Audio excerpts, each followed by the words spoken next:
वो किसी और को आगे करता है, जो इल्जाम अपने सर लेता है और वो आराम से बच निकलता है। इसलिए ये काम हमें ही करना होगा। पहले हम उसकी सारी ताकत छीन लेंगे, फिर पुलिस को शामिल करके उसे मुकम्मल तौर पर खत्म कर देंगे। नहीं बारान, मुझे प्लान समझ नहीं आ रहा। ये बहुत खतरनाक है। मैं सोचना भी नहीं चाहती अगर जवाहिर को पता चल गया कि इस सब के पीछे तुम हो तो वो क्या करेगा। बीवी होने के नाते मैं नहीं चाहती कि तुम ये खतरा मोल लो। वाकई में? फिक्र मत करो, हर चीज तरतीब से है, कोई खतरा नहीं। लेकिन बारान, दिलान, प्लीज मुझे मजबूर मत करो।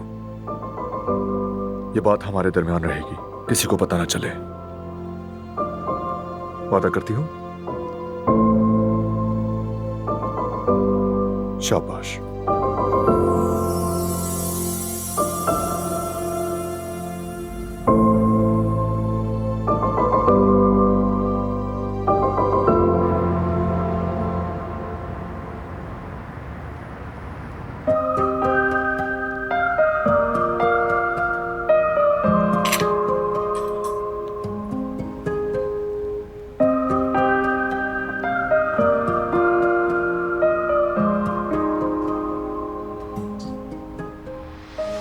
तो बताओ, कैसी हो तुम?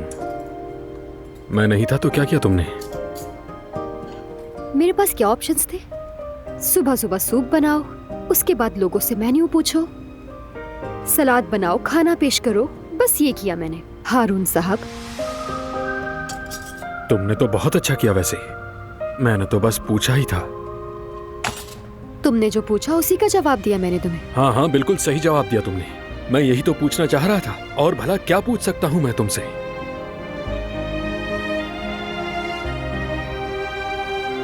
खैर, तुम ये सब संभाल लो, मैं अब किचन में जा रहा हूँ। हाँ ठीक है, संभाल लूंगी मैं। तुम जाओ आराम से। ठीक है तो संभाल लो, मैं अब जा रहा हूँ।